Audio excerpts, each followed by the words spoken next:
Salutations, welcome back to the channel. Today I'm going to speak about my progress in developing my gem match game, and I would like to speak about one of the obstacles I frequently come across in game development. There are a lot of things in game development that are fun, and you are able to get a bit of fulfillment when you are able to see how far you have progressed. But then there are other aspects which you know are necessary, but since you can't visually see the progress, you get to feeling fatigued and potentially demotivated. One of those things is repetitive coding. What I mean by repetitive coding is the lines of code you may have to repeat for different elements of the game. For example, this game is a grid style game which has 9 rows and 9 columns of elements. Given my approach to developing this game, every piece of code I write for one element, I have to write for each element in each row and each column of the game board. That means I have to repeat each code 81 times. And you might think this is easy, especially in Gdevelop, since it's just a matter of copy and paste of the code and then tweak the information that needs to be changed. And in essence, it is easy, but it does not feel easy. Rather, it's very boring. And being bored in coding is troublesome, since you can end up getting complacent, and complacency can lead to you missing errors, omitting important information, or maybe even accidentally deleting important code. Generally, finding these errors in a game with a relatively small amount of code would be simple after doing a few tests. But it gets trickier to identify the errors, or even if there are any errors, in games with a lot of coding. Anyway, this is the obstacle I came across when making the game this past week.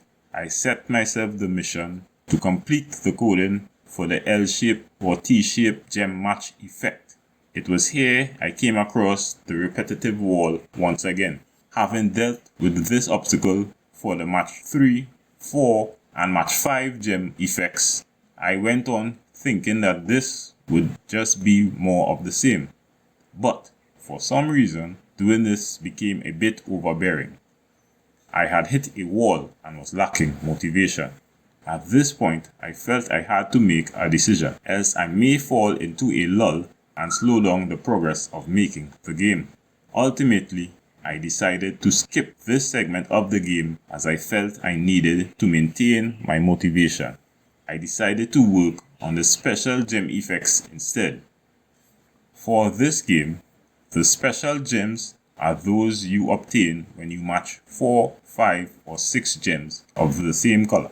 Depending on the manner in which you match these gems, you get a different type of special gem.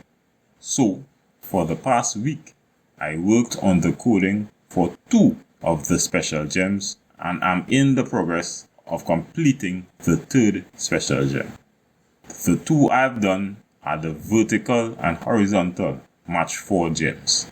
If you match 4 gems vertically, you get a power gem that, when activated, removes all gems in that column.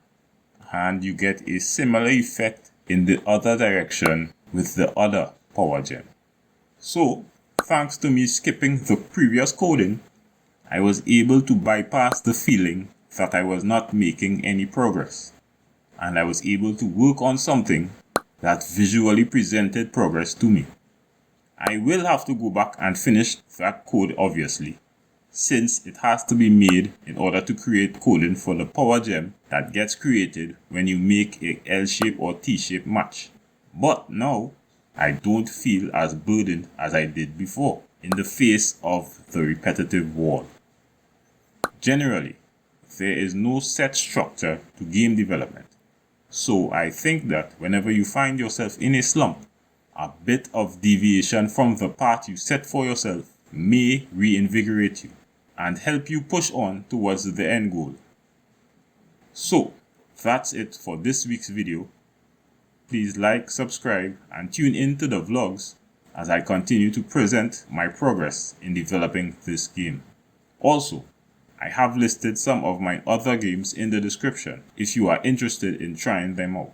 Maybe help me get my numbers up a bit. Alright guys, until next time.